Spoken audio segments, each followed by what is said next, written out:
welcome to another episode of A Salt and Buttery with Intent to Satisfy. Today we're making shortbread. Now this seems like a really simple recipe, and it is, but there are a couple of tricks that help make it a little bit easier and a little bit tastier. Now, one thing to keep in mind is this is something that you need to cook on a low temperature for a long time. So this is something you'll want to start like first thing in the morning, get it mixed up, get it into the oven, because we're talking at least 2 hours. It has to almost dry out instead of actually cooking because we don't want it browned on the edges. Now, you can make it a lot fancier, you can add things to it, but this is the basic recipe, okay? And like I said, there are a couple of tricks. So, let's get going. First thing we do is we have our flour. Okay, this is a recipe with very few ingredients, so it can easily be mistaken for something much simpler than it is. Okay, like I said, this is simple, but we just have to follow a couple simple things about this. First thing, flour. Next thing, powdered sugar. Okay. Next thing, believe it or not, rice flour. This changes the texture slightly, okay? And you can either get the rice flour from, like I did, through Amazon, okay? See, Amazon is my friend, yes. Or you can actually take rice, and if you've got a high-end blender that can grind grains and things like that, you can make your own rice flour. The only problem I've run into with that is you tend to get little bits. So if you grind your own rice flour, you're going to want to sift it to get out those chunks. Okay. A little bit of salt. It's kind of an odd measurement of salt, but that's fine. Now, first thing we do is we mix this together, okay? You can sift it together, or you can just mix it until it's well blended. And as you can see, I have slightly different shades of the stuff in here, okay? They're slightly different colors. So as you mix them together, you can see that they become more combined, okay? Now, one thing you can do too, if you wish to, because powdered sugar can tend to have lumps, okay? It doesn't really hurt anything, but if you wish to, you can actually take and sift this all together. But once again, you don't have to. Okay, let's try and keep this simple. But if you want to sift this all together, you can. It'll combine everything beautifully. But as you just saw, just a little bit of mixing with a spoon, and it's done. Okay, yeah, we still have a couple little chunks of powdered sugar in here, but they'll break up. It's okay. Now, the next thing to do is we pull out the spoon, set it aside. Now we take butter. Now, I use unsalted butter. Okay, this is something you really actually do want to use butter, not margarine for. You'll get a better result and tastier. Now, you can either have a fancy-dancy pastry cutter for this, which seems rather foolish because I don't use that for making my pie crust, which they claim is what it's supposed to be for, because it makes the chunks too small. Or you can just take 2 butter knives. Once again, no fancy tools needed. And we just use the flat side of it, okay? Because we've had this butter out, it's softened up, okay? It is not straight out of the refrigerator, so it is not all cold and hard, okay? And you do this. You just do a crisscross with it, and you cut it into smaller and smaller pieces. And as you're cutting it, See what I just did there? I'm kind of doing a mixing in too. Okay, once again, all this is with just 2 butter knives.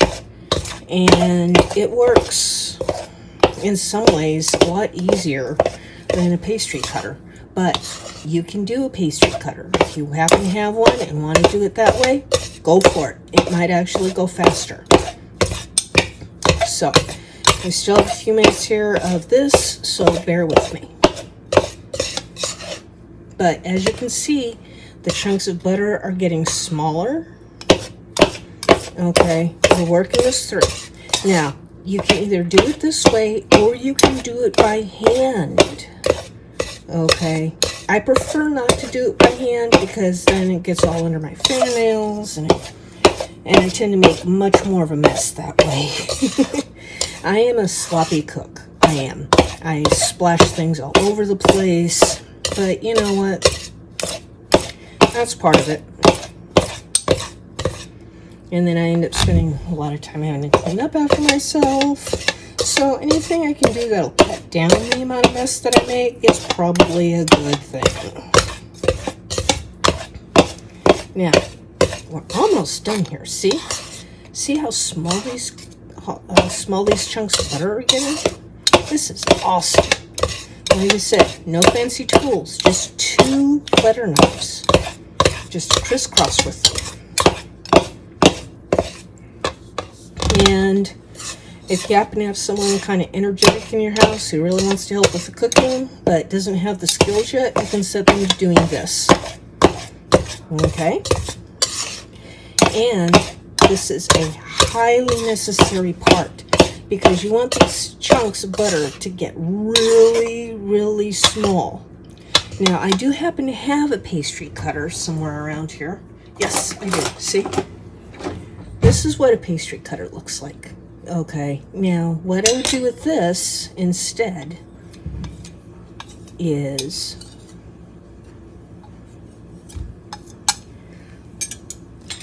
I would go like this.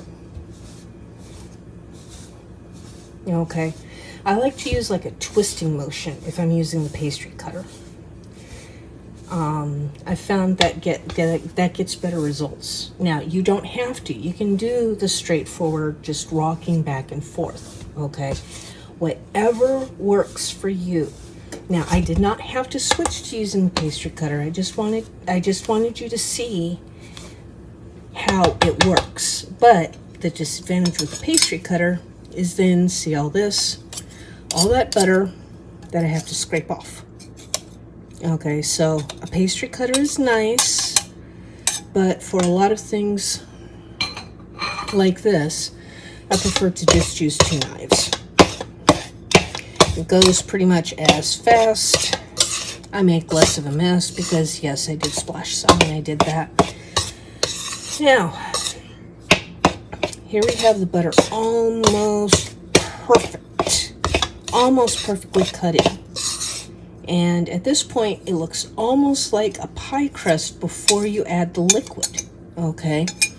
But I would recommend if your pie crust has the crumbs this small, before you start rolling it out, you've mixed it too much, okay? But for this, we want the really small, okay? We want it almost like sand in size, okay? You don't have to take it down that far, but that's pretty much. Now, we take 1 egg that's been beaten, okay? And we start mixing. Now, this is a pretty dry mix, but that's okay because it's got all that butter that's going to melt and bring it all together. And the egg just helps hold it together a little bit. And because of the amount of time it takes to make this, I usually only make this around the holidays because it doesn't take long to mix, but it takes a long time to cook. But it also keeps at room temperature really, really well for a pretty good amount of time, at least for long enough for my family to eat it all. So this is something you can make a couple days ahead of time and you'll be set, okay? Now, see that? It's still mostly like crumbly, okay? But we have everything mixed in. Now I'm going to scrape off the spoon, mix a little bit more, okay?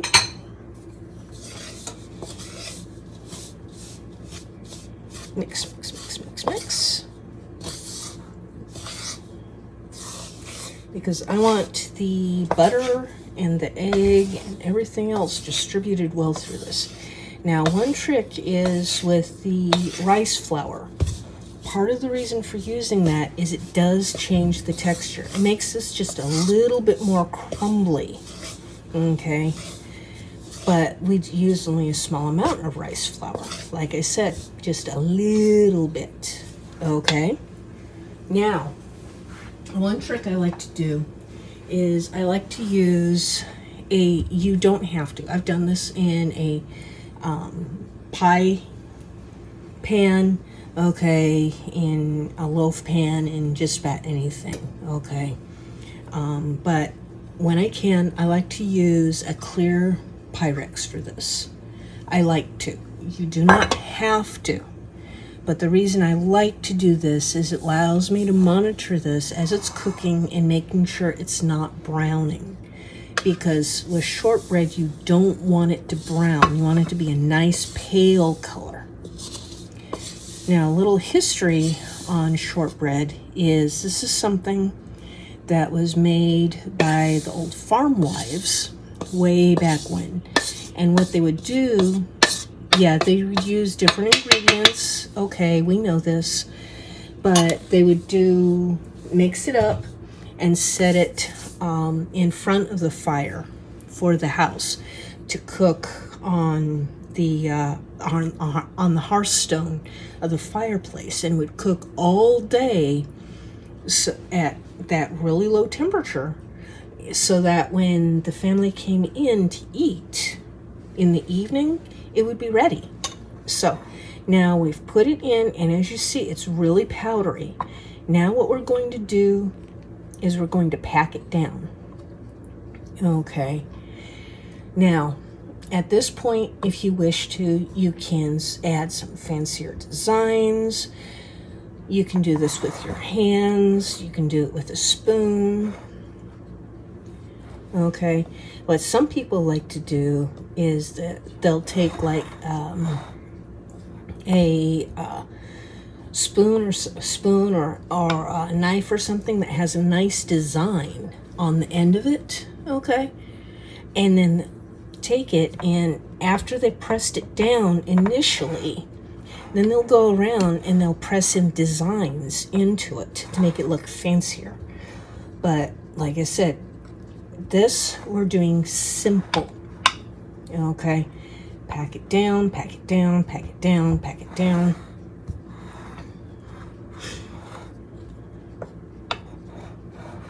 Now, I already have the oven at a temperature of 250 degrees, okay?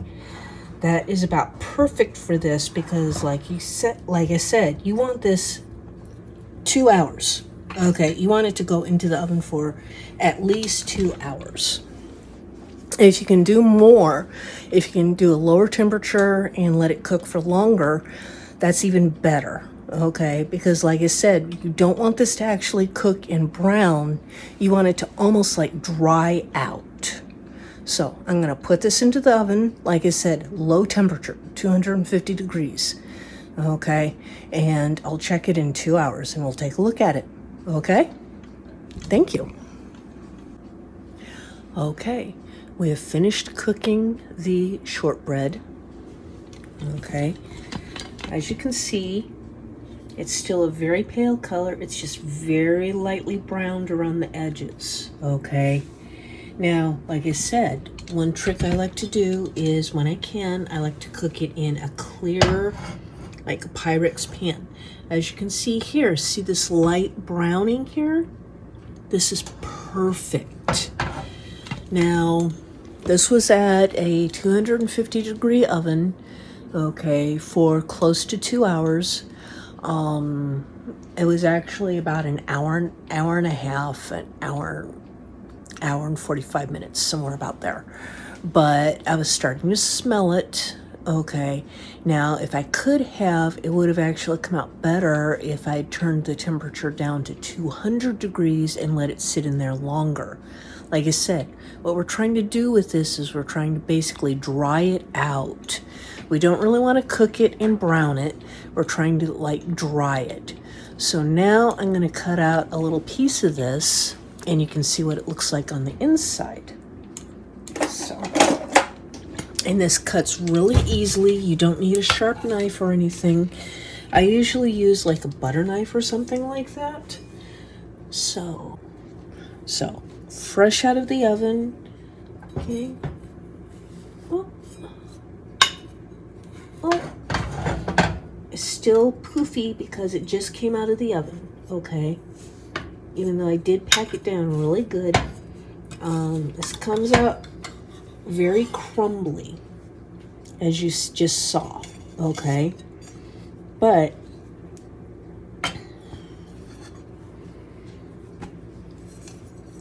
this is what it looks like on the inside. As you can see, it's still slightly moist. That's why if I could have cooked it at a lower temperature, it would have been better. Or if I had packed it down thinner, but I still would have needed the lower temperature, okay? Now, this is a very good shortbread.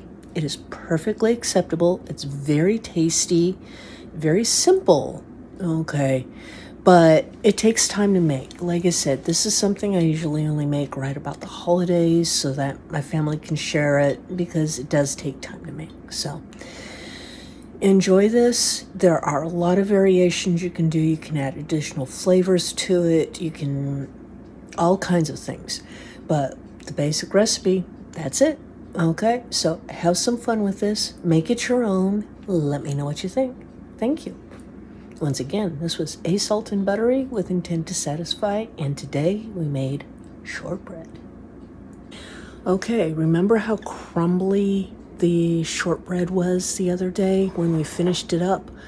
Well, this is what it looks like after it's cooled down. Okay, it's still really crumbly, but if you cut it, it doesn't just fall apart, okay, like it did yesterday. I should have let it cool down before slicing. See, it holds its shape really well. It is still really crumbly, but that's part of the good stuff about it. Now, because it's so crumbly, I would not recommend dunking it in your coffee or your hot chocolate or anything like that. But to accompany a cup of coffee or hot chocolate or tea, it's wonderful. And it is so simple, just so simple in the ingredients, so simple to make. It is worth the effort, okay? Go ahead and add some more flavors to it. I mean, lemon, lavender, chocolate chips, okay? Whatever you might want. Have some fun with this, okay? And let me know what you think. Thank you. Once again, this was A Salt and Buttery with intent to satisfy. Thanks.